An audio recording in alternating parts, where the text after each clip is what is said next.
जो पुरुष निस्वार्थ भाव से कर्म और कर्तव्यों का पालन करता है, सही अर्थों में वही असली योगी है। केवल अग्नि का त्याग करने से या फिर अपने कर्म से दूर भागने वाला कभी भी योगी नहीं हो सकता। हे अर्जुन, संन्यास और योग को अलग अलग मत जानो, क्योंकि योगी वही होता है जो इस संसार के समस्त सुखों को त्याग देता है।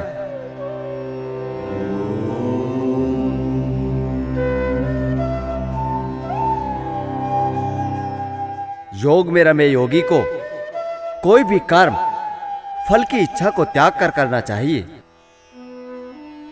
नव साधक के लिए कर्म योग ही साधन है और सिद्ध पुरुष के लिए समस्त भौतिक कार्यकलापों का परित्याग ही साधन है। जब कोई समस्त भौतिक इच्छाओं का परित्याग कर दे, उसे ना तो अपने शारीरिक सुख और ना ही मानसिक सुख का ध्यान रहे और ना ही वो फल की इच्छा के लिए कोई कर्म करे, तब वो योग रूढ़ अर्थात योग में स्थिर कहलाता है।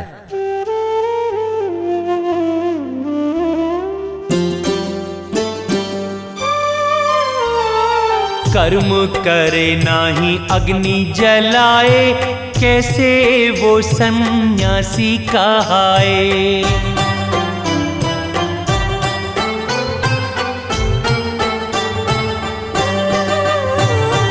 त्याग किए बिन इंद्रिय सुख का, कैसे कोई योगी बन पाए।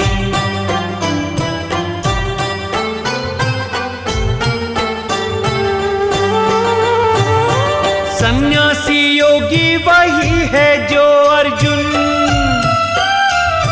सन्यासी योगी वही है जो अर्जुन निष्काम अपना कर्तव्य निभाए।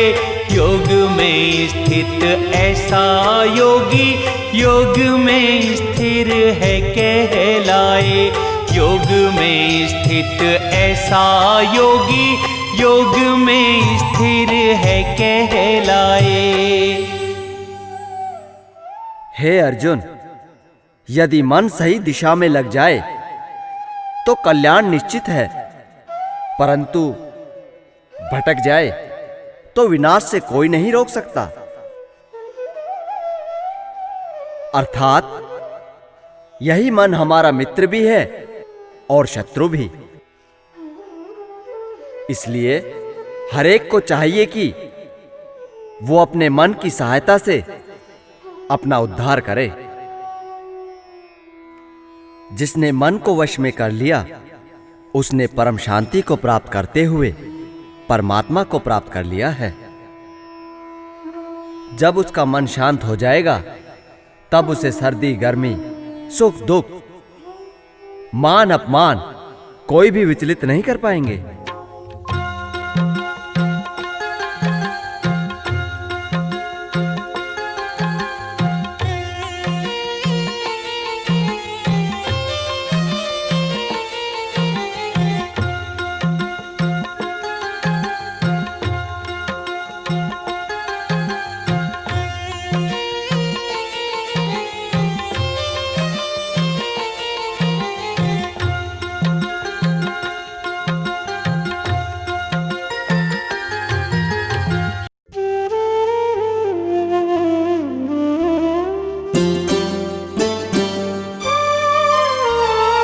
मन है महाशत्रु तेरा ये, जब तक तू इसके पीछे चलेगा।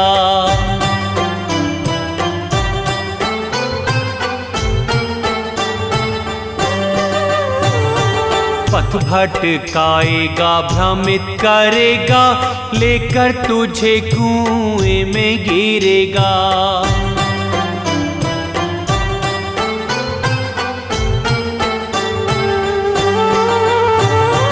मन ये ही मित्र भी बन जाएगा, मन ये ही मित्र भी बन जाएगा।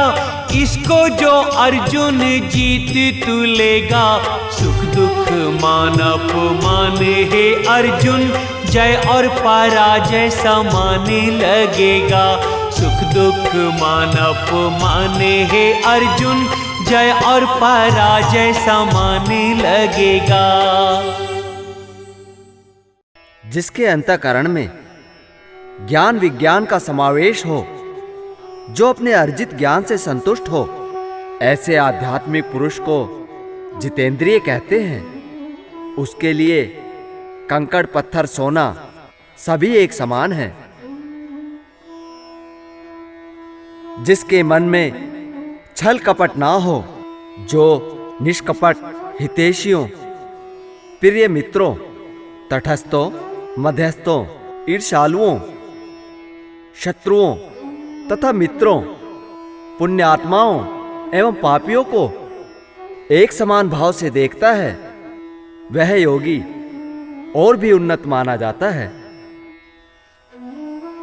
समस्त आकांक्षाओं तथा संग्रह भाव की इच्छा को त्याग कर योगी को चाहिए कि वह सदैव अपने शरीर, मन तथा आत्मा को परमेश्वर में लगाए, एकांत में रहे और बड़ी सावधानी से अपने मन को वश में करे। योगाभ्यास के लिए योगी एकांत पवित्र स्थान पर जाकर भूमि पर कुशा बिछा दे।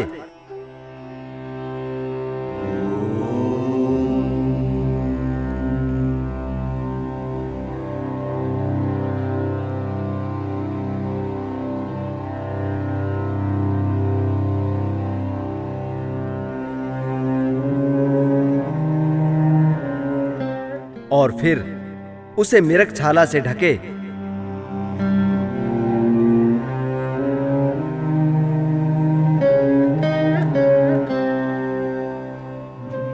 तथा ऊपर से मुलायम वस्त्र बिछा दे।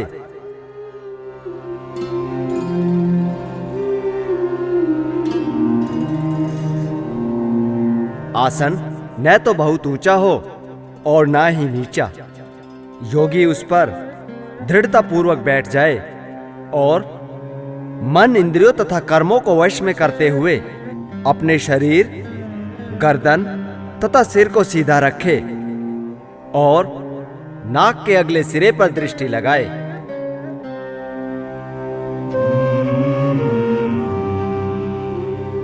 इस प्रकार मन को वश में करते हुए भय रहित, इंद्रिय विषयों से पूर्णतः मुक्त होकर मुझे ही अपना चरम लक्ष्य बनाते हुए अपने हृदय में मेरा चिंतन करे।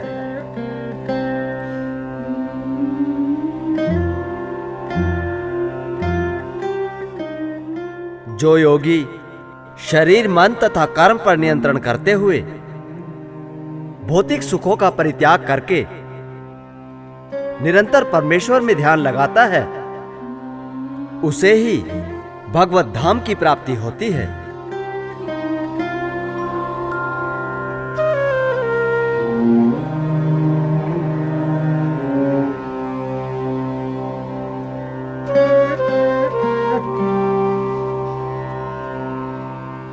हे अर्जुन, योगी बनने के लिए किसी को भी अति की सीमा को पार करने से बचना चाहिए। यदि कोई बहुत अधिक भोजन करता हो या बहुत कम,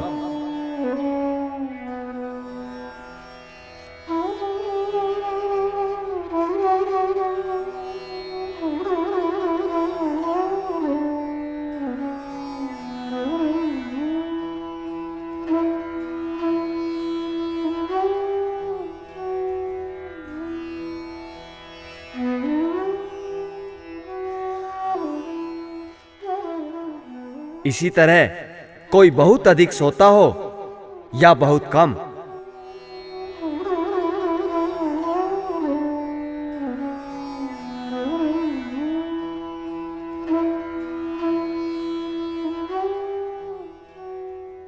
ये सभी लक्षण योगी बनने के मार्ग में बाधक हैं।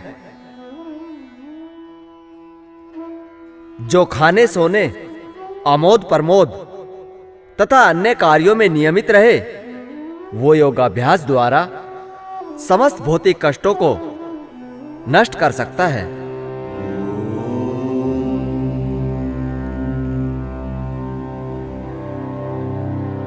जिस समय योगी अपने योगाभ्यास से अपनी सोच को अपने वश में कर लेता है और सारी भौतिक इच्छाओं को त्याग कर अध्यात्म में रम जाता है, तब उसे योग में स्थिर कहा जाता है।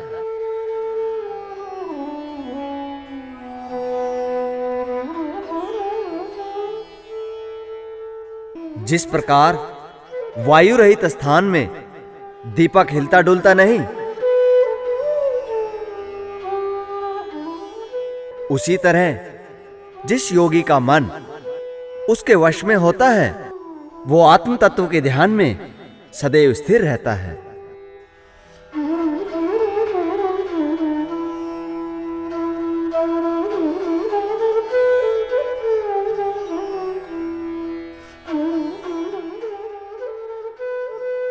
सिद्धि की अवस्था जिसे समाधि कहते हैं, मनुष्य का मन योगाभ्यास के द्वारा भौतिक मानसिक क्रियाओं से पूर्णतया संयमित हो जाता है।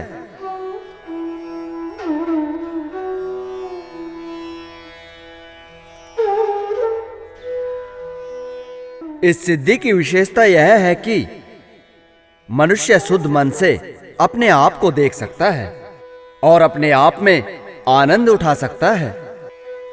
उस आनंदमयी स्थिति में वह दिव्य इंद्रियों द्वारा असीम दिव्य सुख में स्थित रहता है। इस प्रकार स्थापित मनुष्य कभी सत्य से विपथ नहीं होता और इस सुख की प्राप्ति हो जाने पर वह इससे बड़ा कोई दूसरा लाभ नहीं मानता।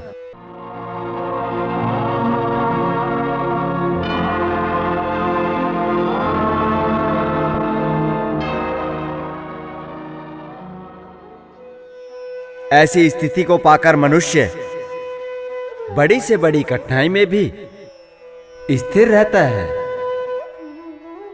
यह निसंदेह भौतिक संसर्ग से उत्पन्न होने वाले समस्त दुखों से वास्तविक मुक्ति है।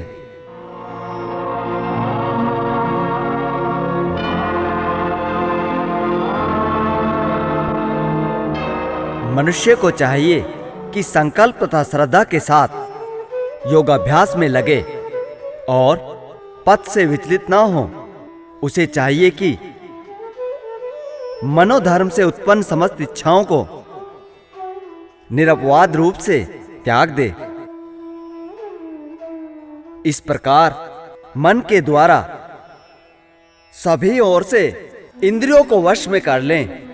धीरे धीरे कर्मशः पूर्ण विश्वास पूर्वक बुद्धि के द्वारा समाधि में स्थित रहना चाहिए और इस प्रकार मन को आत्मा में ही स्थित करना चाहिए तथा अन्य कुछ भी नहीं सोचना चाहिए। मन तो चंचल होता है, वो अपनी इच्छा अनुसार इधर उधर विचरण करता है, लेकिन योगी पुरुष को चाहिए कि वो अपने मन को भटकने से रोके और उसे अपने वश में करे।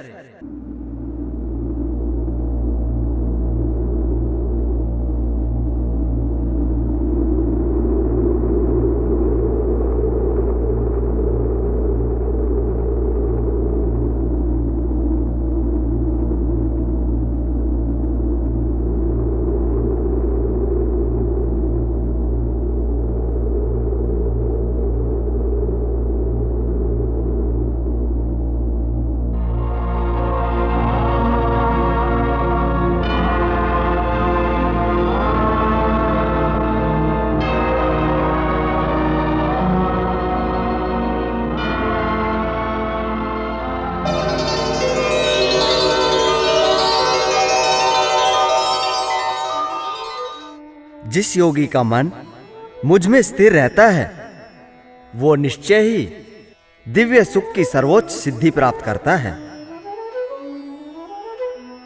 वो रजोगुण से परे हो जाता है। वो परमात्मा के साथ अपनी गुणात्मक एकता को समझता है और इस प्रकार अपने समस्त विगत कर्मों के फल से निवृत्त हो जाता है। इस प्रकार निरंतर योगाभ्यास से मनुष्य अपने सारे अवगुणों से मुक्त हो जाता है और भगवान के दिव्य प्रेम में डूब परम सुख का भागी बन जाता है।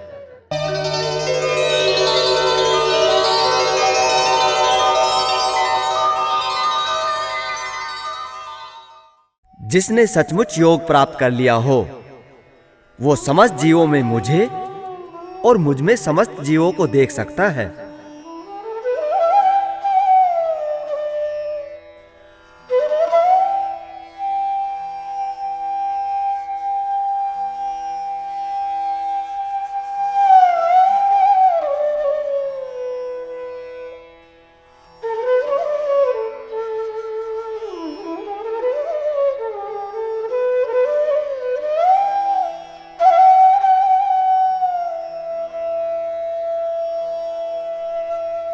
ऐसा सिद्ध पुरुष अपने चारों ओर परमेश्वर के दर्शन करता है, और जब मैं उसे सर्वत्र दिखाई दूं या मुझ में वो सब कुछ देखे, तो ना मैं कभी उसकी दृष्टि से ओझल होता हूं और ना वो मेरी दृष्टि से ओझल होता है।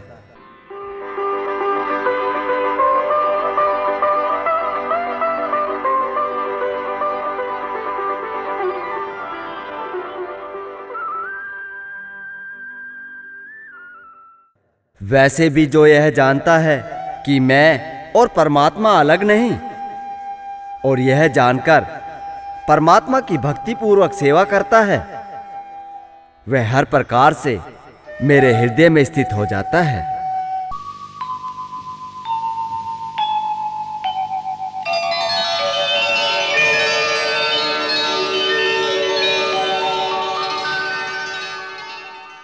जो समस्त प्राणियों के सुखमय अवस्था के साथ साथ उसके दुखमय स्थिति का भी अनुभव करे और उनसे प्रत्येक अवस्था में संभाव रखे, वही पूर्ण योगी है।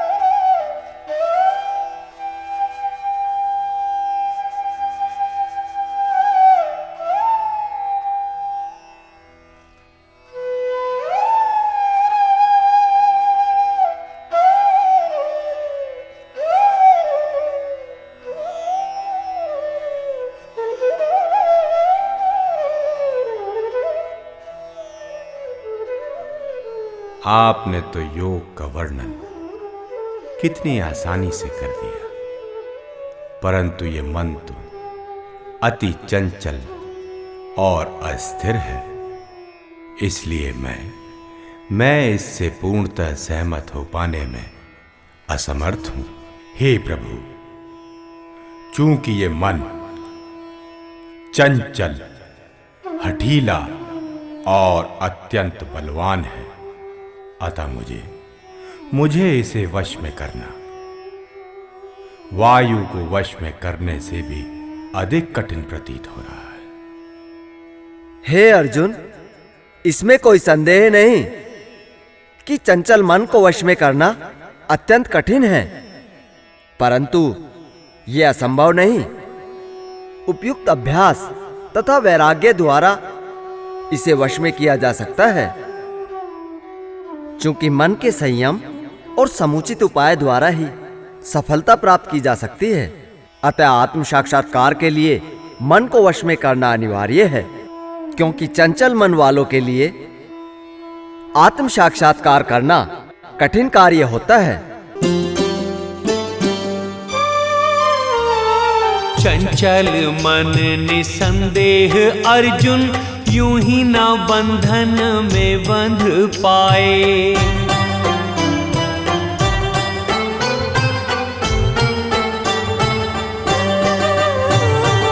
आत्मज्ञान में कठिनाई आती, यदि मन वश में न कर पाए।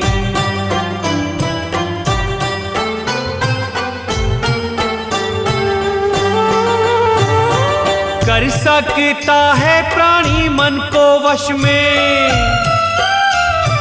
कर सकता है प्राणी मन को वश में, आसक्ति से जो विरक्त हो जाए। जैसे योगी अभ्यास वैराग्य से मन को सेवक अपना बनाए। जैसे योगी अभ्यास वैराग्य से मन को सेवक अपना बनाए।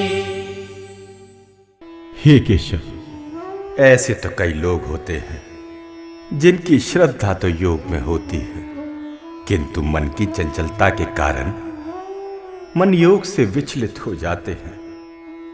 ऐसे असफल योगी की क्या गति होती है? क्या ऐसी स्थिति में भौतिक तथा आध्यात्मिक दोनों ही मार्गों से भटककर किसी भी लोक में स्थान पाए बगैर छिन्न भिन्न बादलों की तरह नष्ट होकर रह जाएंगे? जो प्राणी परमात्मा की खोज में चलता है या जो आत्मोद्धार करने का प्रयास करता है, उसका ना तो इस लोक में और ना ही परलोक में विनाश होता है। भगवत प्राप्ति के लिए कर्म करने वाला मनुष्य कभी भी दुर्गति को प्राप्त नहीं होता।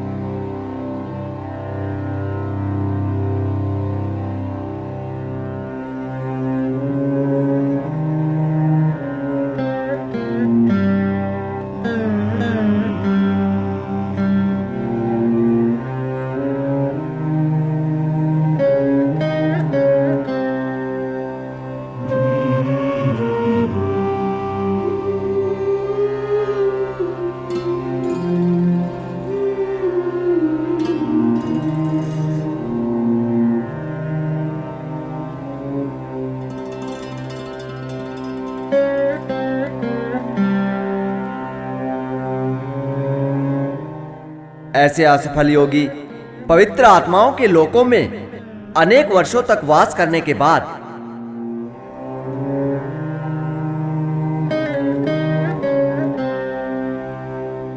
सदाचारी और धनवान मनुष्य के घर में जन्म लेता है, अथवा ऐसे लोग उन लोकों में न जाकर ज्ञानवान योगियों के कुल में जन्म लेते हैं। निश्चय ही इस संसार में ऐसा जन्म दुर्लभ है। ऐसा जन्म पाकर वो पुनः अपनी उस दैव्य चेतना को पा जाता है जो उसे पूर्व जन्म में प्राप्त था।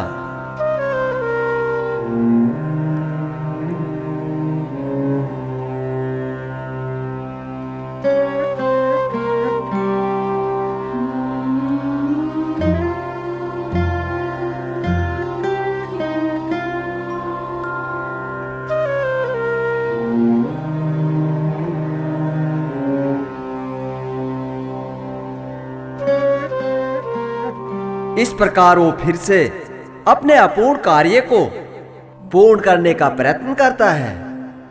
अपने पूर्व जन्म की दैव्य चेतना से वह ना चाहते हुए भी अपने आप योग के नियमों की ओर आकृष्ट होता है।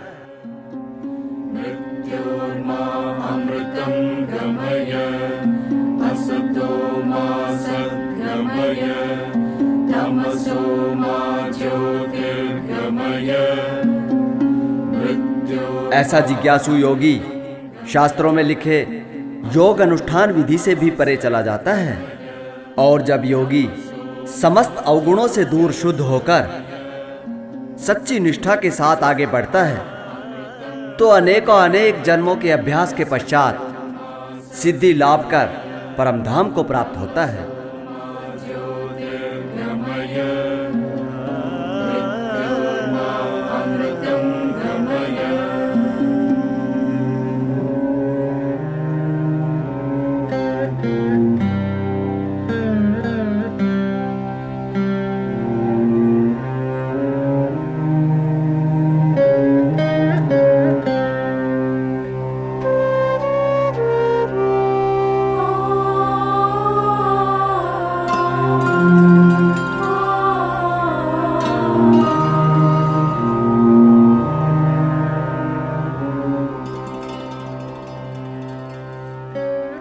योगी को तपस्वियों, शास्त्र ज्ञानियों तथा सकाम कर्मियों से भी श्रेष्ठ माना गया है।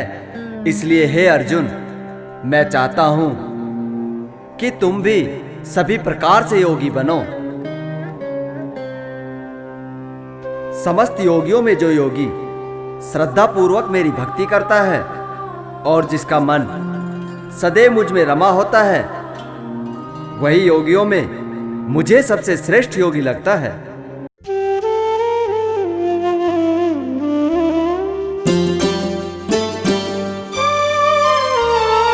पर्वत शिखरों में जैसे हिमालय ऊंचा और महान कहता,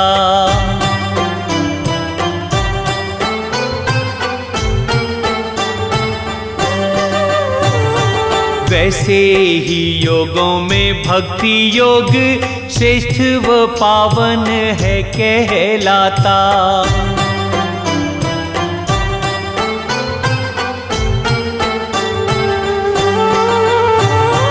जो प्रेम भक्ति से करते हुए कर्म, जो प्रेम भक्ति से करते हुए कर्म श्रद्धा से मेरे परायण रहता, ज्ञानी तपस्वी आसक्तों में योगी वो ही श्रेष्ठ कहता। ज्ञानी तपस्वी आसक्तों में योगी वो ही श्रेष्ठ कहता।